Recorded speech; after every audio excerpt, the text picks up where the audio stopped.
अभी 26वीं आईनी तरमीम का शोर ही खत्म नहीं हुआ था कि हुकूमत ने 27वीं आईनी तरमीम लाने का ऐलान किया है। लगता है ऐसे किसी खुफिया तरीके से आईनी तरमीम लाने की कोशिश की जा रही है। इसहाक डार साहब गो के पार्लियामेंट में जब बात उन्होंने की तो उन्होंने कहा कि ये पैरा ट्रूपर नहीं होगी, ये छाता बरदार नहीं होगी, सबके सामने होगी, छुप के नहीं होगी, सब कुछ सामने लाया जाएगा।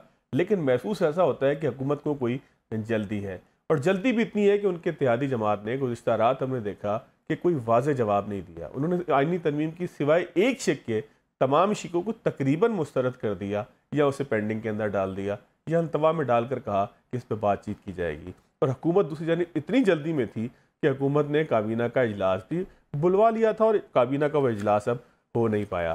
तरमीम में क्या कुछ है, कैसे होगा, कौन करेगा, क्या इसको छुपा कर ही किया जाता है, क्या इसको खुफिया तरीके से करना ही अवाम के मफाद के अंदर है, क्या ये पब्लिक डोमेन का मामला है। एक एक तरमीम की एक एक शिक का जायज़ा लेंगे। मेरे साथ अहमद बिलाल महबूब साहब प्रोग्राम के आखिरी हिस्से में मौजूद होंगे, पार्लिमानी लेजिस्लेशन के हवाले से बड़ी ग्रिप रखते हैं। और साबिक अटॉर्नी जनरल अशर औसाफ साहब मेरे साथ मौजूद हैं। अशर साहब, बहुत शुक्रिया सर आपके वक्त का। सर, 26वीं आईनी तरमीम के केसेस का फैसले अभी नहीं हुआ कि 27वीं आईनी तरमीम आ रही है। इसमें सबसे अहम मामला जो है वो आईनी अदालत का है। महसूस ही होता है कि हुकूमत 26वीं आईनी तरमीम के अंदर जिन मामलात को कवर नहीं कर सकी थी इत्तेहादियों से और जो बाकी अपोजिशन के लोगों से, मौलाना फजलुर रहमान से वोट लेना था, तो उसके बाद आईनी बेंच बन गया था। तो अगर आप आईनी बेंच बनने के बाद जो सूरत हाल थी उस तमाम को सम अप करके देखें तो 27वीं आईनी तरमीम की सर ज़रूरत क्या महसूस हुई? क्या आईनी बेंच बनाए बगैर आईनी जो अदालत है उसको अलग किए बगैर कोई चारा नहीं है, या आईनी बेंच के बाद वो तशनगी रह गई थी कि जिसकी बुनियाद पर 27वीं तरमीम लाने का फैसला हुआ? इसके मेरिट्स क्या देखते हैं सर? देखिए, जब 26वीं तरमीम की बात हो रही थी और मैं I am on record to have said कि जिस तरीके से 26वीं तरमीम की गई है ये चल नहीं सकेगी। इसके अंदर बहुत सारे अभाम हैं, इसमें बहुत सारी गुंजलक है, और जिस मकसद के लिए आप ये करना चाह रहे हैं शायद वो अचीव नहीं हो सकेगा। देखिए, बुनियादी बात जो है वो है dispensation of justice for the common man. Hmm. Supreme court में तो थोड़े से केसेस हैं, और ये सही बात है कि जो सुप्रीम कोर्ट में आईनी नौयत की केसेस हैं वो होंगे ज़रूर कम, लेकिन उनके अंदर बहुत सारी ऐसी चीज़ें हैं जिनमें आपको एक्सपीरियंस भी चाहिए, आपको एक्सपर्टीज भी चाहिए, और आपको इतना ज़्यादा उसके अंदर देखना और चीज़ों को देखना होता है कि आपको एक स्पेशलिस्ट होना चाहिए। खैर, कथा नज़र इस बात के कि 26वीं तरमीम में क्या होना चाहिए था और क्या नहीं हुआ। हम्म। अब चूंकि 27वीं तरमीम आ रही है, तो और अगर वहाँ पे कंसेंसस है तो क्या ही अच्छा हो कि उसके अंदर सिर्फ अदालतों की जो हैं मामलात के अलावा और बहुत सारे मामलात को भी देखा जाए। मसलन आपने बहुत सारे कन्वेंशन साइन किए हुए हैं, आपका जीएसपी प्लस का भी तकाजा है कि आप जो कन्वेंशन साइन किए हुए हैं उनको आप अमली जामा दें। हम्म। उनमें से एक है आपका हेल्थ का, हम्म। दूसरा है आपका लोकल गवर्नमेंट्स का, तीसरा आपका है जो डिसेबल्ड लोग हैं उनके लिए, और जो इतने ज़्यादा प्रॉपर तरीके से अपने मामलात को नहीं देख सकते उनको सोशल सिक्योरिटी देना। ये सब चीज़ें हैं, तो क्या ही अच्छा वो हो जाए। अब मैं कैसे देख रहा हूँ इसको, जो अखबारों में मैंने बिल्कुल कोई मसवदा नहीं देखा जो सरकार की तरफ से जारी किया गया हो, हम्म। लेकिन मेरी दानिस्त में जो हल निकालना है वो है ये नहीं कि आप बेंचेस बना दें या नई अदालतें की तश्कील कर दें और केसेस को वहाँ मुंतकिल करें। आपको दो स्ट्रीम्स चलानी है। हम्म।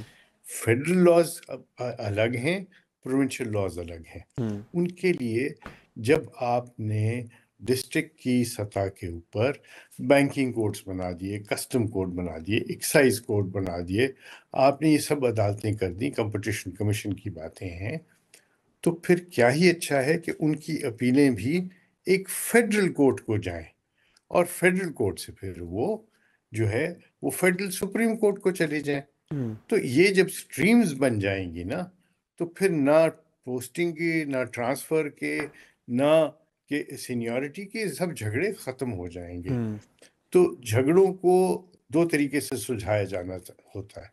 एक, आप अदालती तशरीह के जरिए करें, और दूसरा ये कि जब आपके ऊपर जिम्मेदारी है पार्लियामेंट के ऊपर, तो पार्लियामेंट जो है वो गलतियों से सीखे और करेक्शंस करे।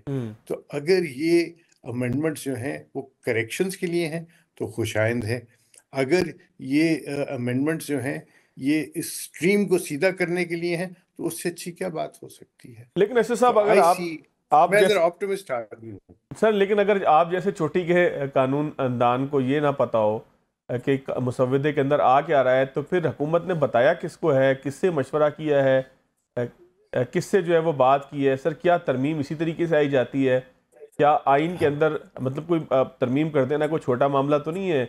अगर आपके पास एब्सोल्यूट पावर है, आपके पास मेजॉरिटी है, तो इसका मतलब ये तो नहीं है कि आप जो है वो किसी से पूछे बगैर, किसी से डिस्कस किए बगैर, मतलब मुझे हैरत इस बात पे है सर, आप तो एक मुल्क के जो है वो कानून के हवाले से अथॉरिटी एक मौजूद, अगर अगर एक अथॉरिटी इस तरह की बात कर रही हो कि मुसव्वदा उसकी नज़र से उस तरीके से नहीं गुजरा जैसा गुजरना चाहिए था, अखबारात में पढ़ लेना सर, ये इट्स नॉट समथिंग कि जिसको आप कहें कि मतलब ये अगर हमारा और आपका सोर्स एक ही होगा तो फिर इस मुल्क का अल्लाह हाफिज ही है। हम तो अखबारात में पढ़ते हैं जो आप लोग बताते हैं। नहीं, देखिए, मुझसे पूछने की या बाकी कानूनदानों से पूछने की जरूरत नहीं है। ये काम है पार्लियामेंटेरियंस का, हम्म। ये काम है पॉलिटिकल पार्टीज का। और पॉलिटिकल पार्टीज जिससे चाहें उससे मुशावरत करें। हम्म। पॉलिटिकल पार्टीज जो हैं उनके पास अपनी अपनी लीगल टीम्स होती हैं, और हम्म। बड़ी अच्छी लीगल टीम्स होती हैं। और जहाँ तक आइन साजी या कानून साजी की बात है, तो एक लॉयर उतना अच्छा ड्राफ्ट्समैन नहीं हो सकता जितने के ट्रेंड ड्राफ्ट्समैन होते हैं। हम्म। सो ये ड्राफ्ट्समैन का काम है। मैं बेहैसियत एक हिस्टोरियन के, मैं स्टूडेंट ऑफ हिस्ट्री के, बेहैसियत एक प्रैक्टिशनर के अपने कमेंट्स दे सकता हूँ। मैं अपनी विश लिस्ट दे सकता हूँ। मैं और चूंकि मैंने पहले भी कहा, मैं जो ऑप्टिमिस्ट आदमी हूँ, मुझे बहुत ही कोई भयानक सी बात हो तो मैं कहता हूँ कि हाँ, ये गलत है। वरना सर मुझे सर सर इसका नजर इसका यही मतलब ये आता हुआ है। कि आईनी तरमीम का पब्लिक डोमेन कोई नहीं होता सर? जी, पब्लिक डोमेन है ना। तो पब्लिक के चश्मा जो है, जो है, आइन किसने दिया? अवाम ने दिया। और अवाम के चोजन रिप्रेजेंटेटिव्स जो हैं हम्म। वो हैं डोमेन। बिल्कुल, आप देखिए, 18th अमेंडमेंट जब आया था तो क्या वो पब्लिक में उसको किया गया था? हम्म। नहीं, पब्लिक से आरा ली गई थी। हम्म। वो जो ड्राफ्ट था वो तो नहीं शेयर किया गया था, वो हम्म। तो एवरीबडी वाज स्worn टू सीक्रेसी। हम्म। और वो सब पार्लियामेंटेरियंस ही थे हम्म। जो जिन्होंने उसको बैठ के तय किया और बनाया। तो या तो पब्लिक डिबेट हो ना पार्लियामेंट के अंदर। और एक, वैसे मैं आपको तरीका बता देता सर। हूँ जो कि आईनी भी है, कानूनी भी है। और वो ये है कि आपका जो नेशनल असेंबली है, it can become a committee. वो हम्म। पूरा का पूरा जो नेशनल असेंबली है, बिकम, उसको कहते हैं committee of the house. Hmm.